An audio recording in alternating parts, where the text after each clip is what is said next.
형제는 평생 내 편일까요? 어릴 적에는 그렇게 믿었습니다.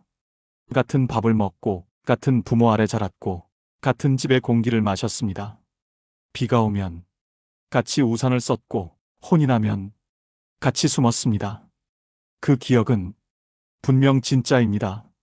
그러나 계절은 멈추지 않습니다. 나무는 같은 뿌리에서 갈라졌어도 가지의 방향은 모두 다릅니다. 어떤 가지는 햇빛을 더 받고 어떤 가지는 그늘에 놓입니다. 시간이 지나면 자라는 모양이 달라집니다. 형제도 그렇습니다. 한 집에서 시작했지만 지금은 각자의 가정, 각자의 경제, 각자의 배우자, 각자의 책임을 지고 있습니다. 그런데도 우리는 어릴 적의 형제 관계를 지금까지 기대합니다. 문제는 그 기대가 변하지 않는다는 것입니다. 흐름은 바뀌었는데 기억은 멈춰 있습니다. 여기서 갈등이 시작됩니다. 이건 남의 집 이야기가 아닙니다. 당신 이야기일 수 있습니다. 부모가 떠난 뒤 형제와 더 가까워졌습니까? 아니면 말수가 줄어들었습니까? 명절 식탁에서 대화가 예전만 못하다고 느낀 적은 없습니까? 병원비나 재산 이야기가 나오면 공기가 무거워지는 순간을 겪어본 적은 없습니까? 같은 형제인데 왜 이렇게 조심스러워졌는지 스스로에게 물어본 적은 없습니까? 강물은 둑이 사라지면 방향을 잃습니다. 부모라는 둑이 사라진 뒤 우리 형제의 흐름은 어디로 가고 있습니까? 형제에게 아직도 기대하고 있습니까? 그래도 형이니까, 그래도 동생이니까 이 말을 속으로 반복하고 있지는 않습니까? 도움을 주면서도 마음 한켠에 보답을 계산하고 있지는 않습니까? 서운함을 말하지 못하고 쌓아두고 있지는 않습니까? 기대가 실망으로 바뀌고 실망이 원망으로 바뀌는 그 구조를 이미 경험하지 않았습니까? 비는 적당히 내려야 땅을 살립니다. 지금 당신의 기대는 관계를 적시고 있습니까? 아니면 조용히 깎아내리고 있습니까? 이건 어느 집안의 특별한 이야기가 아닙니다. 신문 기사 속 남의 유산 분쟁도 아닙니다. 지금 당신의 마음을 스치고 지나간 그 한 장면의 이야기입니다. 명절이 끝난 뒤 괜히 마음이 무거웠던 이유, 전화기를 내려놓고 한숨이 길어졌던 이유, 형제 단톡방에 답장을 쓰다 지운 적이 한 번이라도 있었다면 이건 당신 이야기입니다. 부모 장례 이후 형제의 표정이 조금씩 달라졌다고 느꼈다면 병원비, 재산, 상속이라는 단어가 나오는 순간 말수가 줄어들었다면 왜 내가 더 해야 하지? 그 생각이 잠깐이라도 스쳤다면 이미 갈등은 시작된 것입니다. 강물은 조용히 방향을 틉니다.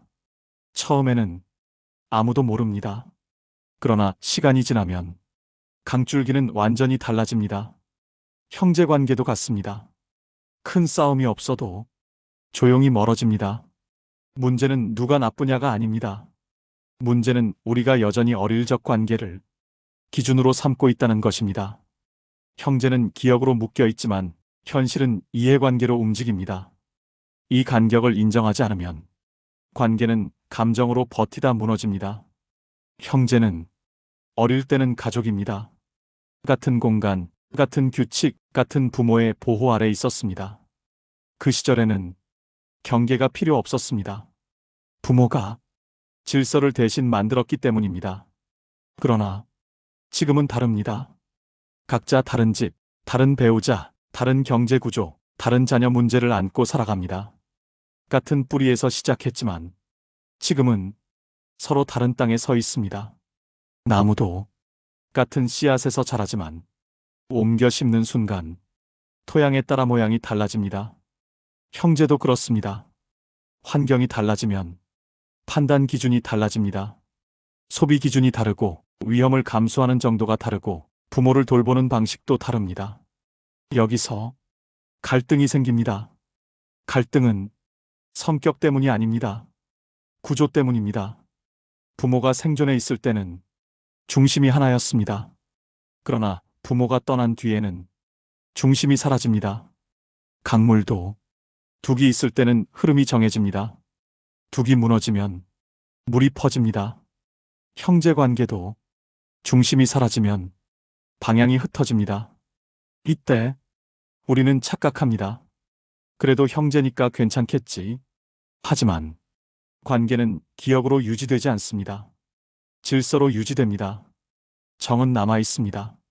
그러나 이해관계가 생기는 순간 정만으로는 부족해집니다. 특히 부모의 재산, 부모의 병원비, 부모의 집 문제, 이 세 가지가 나오면 감정은 구조로 바뀝니다. 누가 더 냈는지, 누가 덜 했는지, 누가 더 받는지 말하지 않아도 마음은 계산합니다. 그 계산이 시작되는 순간 형제는 가족이면서도 이해관계를 공유하는 타인이 됩니다. 이 현실을 인정하지 않으면 우리는 계속 과거의 기준으로 현재를 판단하게 됩니다. 그리고 그 판단이 서운함을 만듭니다. 서운함은 쌓입니다. 쌓인 감정은 언젠가 한 문장으로 터집니다. 형제끼리 이럴 수 있어? 사실은 그 전부터 조용히 구조가 변하고 있었습니다. 이것이 현실입니다. 그렇다면 왜 이 문제가 생길까요? 문제는 마음이 약해서 생기는 것이 아닙니다. 환경이 달라졌기 때문입니다. 계절이 바뀌면 같은 나무도 잎의 색이 달라집니다. 형제도 삶의 계절이 달라지면 판단이 달라집니다. 현실적인 사례를 들어 살펴보겠습니다. 첫째, 부모 병원비 문제입니다. 아버지가 올해 입원했습니다. 처음에는 모두 걱정합니다. 당연히 함께 해야지. 그러나 시간이 길어집니다. 누군가는 자주 병원을 갑니다. 누군가는 돈을 더 냅니다. 누군가는 마음만 있습니다. 여기서 말은 조심스럽습니다. 형이 좀 더 여유 있잖아. 나는 멀리 살아서. 강물은 작은 돌 하나에도 흐름이 달라집니다. 병원비는 돈의 문제가 아니라 역할의 문제입니다. 역할이 분명하지 않으면 감정이 대신 채웁니다. 감정은 오래 버티지 못합니다. 둘째, 부모 집 정리 문제입니다.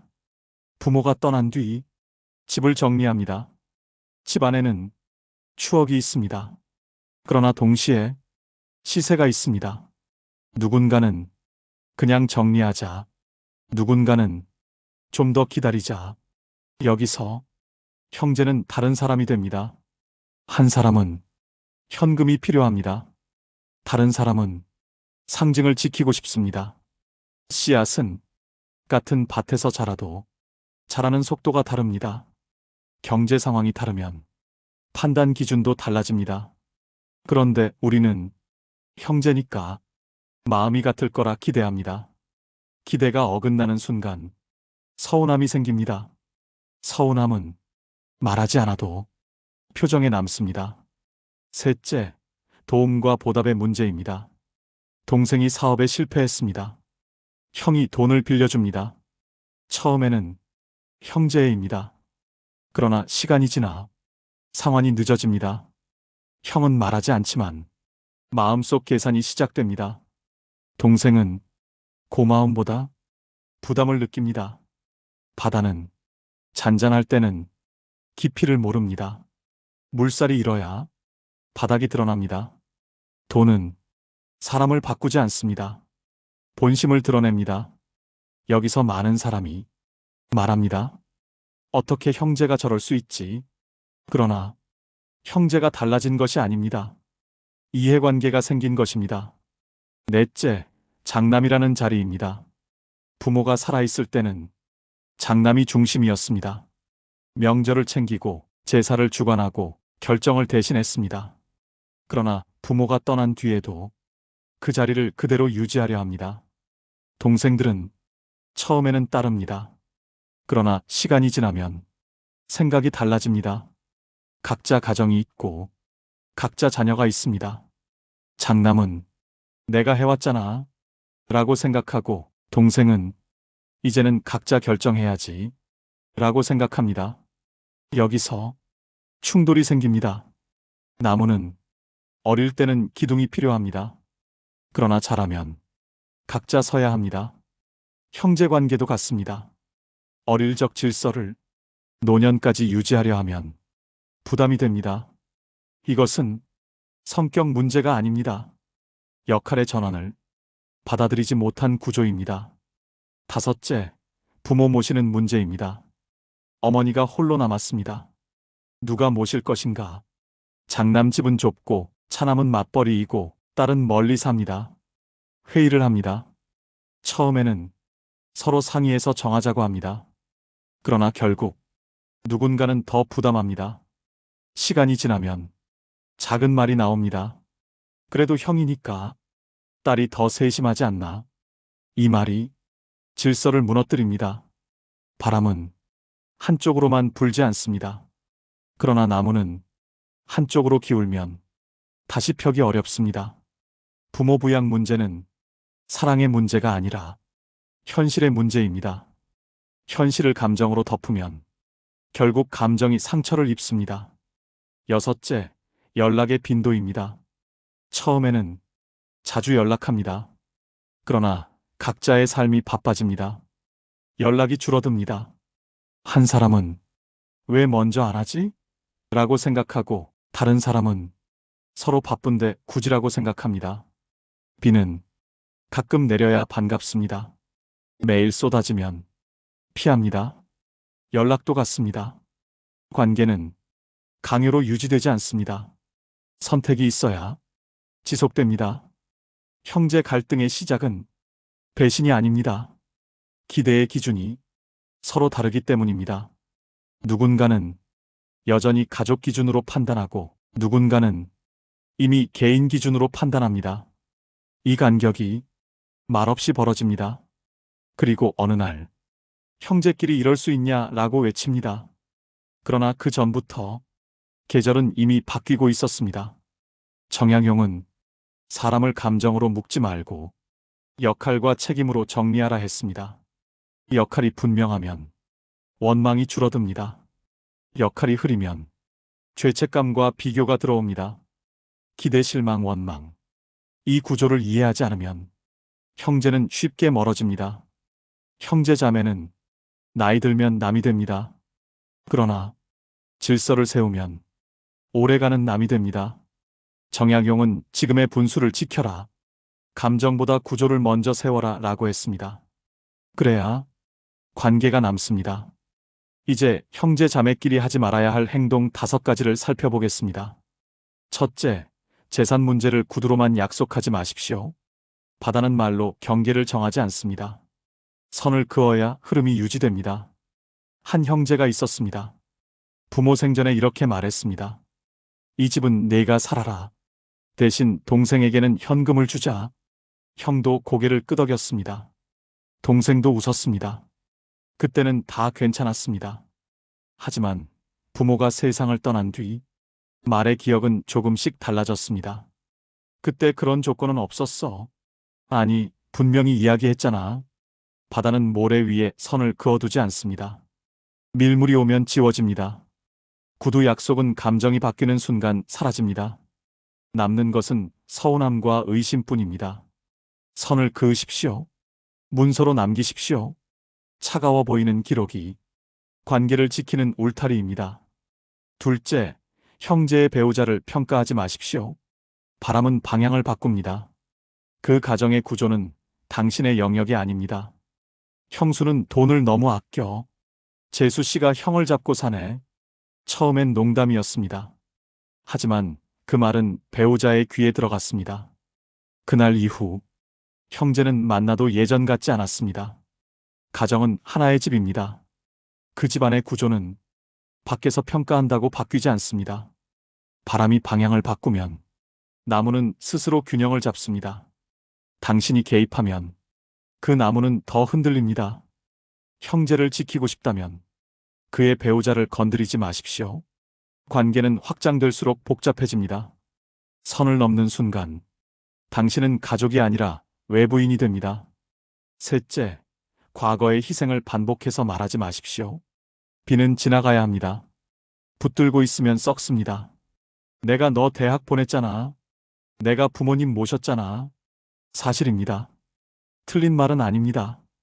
하지만 그 말을 반복하는 순간 도움은 빚이 됩니다.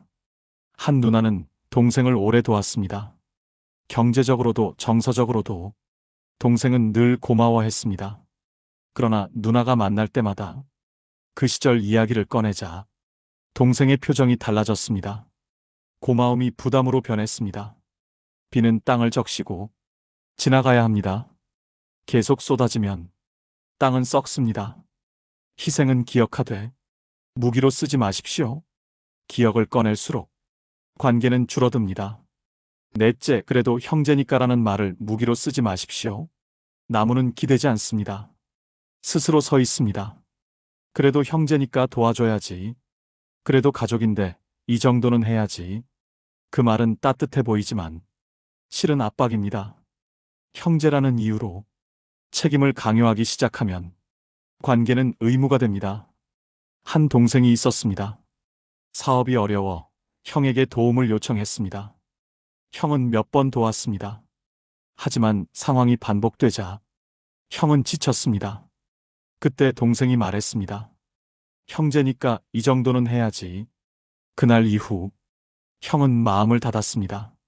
나무는 서로 기대어 서지 않습니다. 각자 뿌리를 내립니다. 형제도 마찬가지입니다. 서로 설 수 있을 때 비로소 곁에 설 수 있습니다. 형제라는 말로 책임을 강요하지 마십시오. 그 말은 관계를 단단하게 하지 않습니다. 오히려 균열을 만듭니다. 다섯째, 도움을 줄 때 조건을 붙이지 마십시오. 조건이 붙는 순간 거래가 됩니다. 이번엔 도와줄게. 대신 나중에 이 말이 붙는 순간 형제는 계약 관계가 됩니다. 한 형은 동생에게 큰 돈을 빌려주었습니다. 형이 말했습니다. 나중에 내가 필요할 때는 내가 도와. 몇 년 뒤 형이 어려워졌습니다. 동생은 사정이 있었습니다. 도와주지 못했습니다. 그때 형은 배신을 느꼈습니다. 동생은 부담을 느꼈습니다. 처음부터 도움은 거래였던 것입니다. 바다는 값을 매기지 않습니다. 흐름은 조건이 없습니다. 도움은 주거나 주지 않거나 둘 중 하나입니다.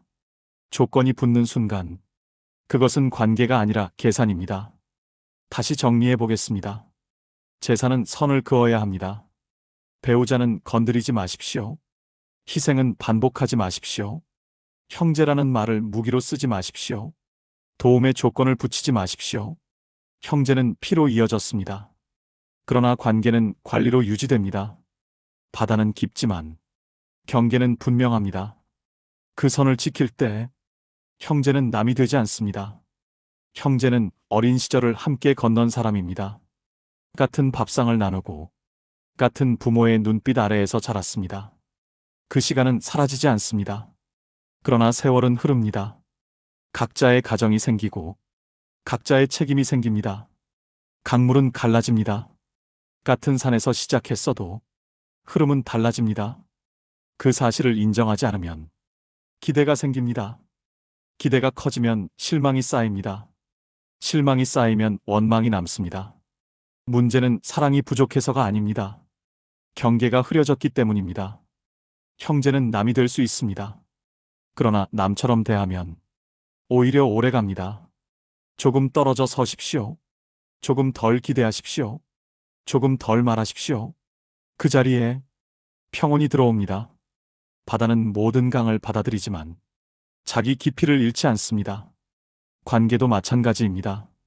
가까워도 자기 분수를 지키십시오. 우리는 이제 무엇을 더 가질 나이가 아니라 무엇을 덜어낼지를 선택할 나이입니다. 관계를 정리하는 것은 사람을 버리는 일이 아닙니다. 마음을 지키는 일입니다. 형제를 미워하지 마십시오. 그러나 무리하지도 마십시오. 멀리서 안부를 묻고 필요할 때 돕고 선을 넘지 않는 것, 그 정도의 거리가 인생 후반의 지혜입니다. 여기까지입니다. 소중한 시간을 함께 해주셔서 감사합니다. 구독과 좋아요로 이어주세요. 당신의 인생 후반기를 응원합니다.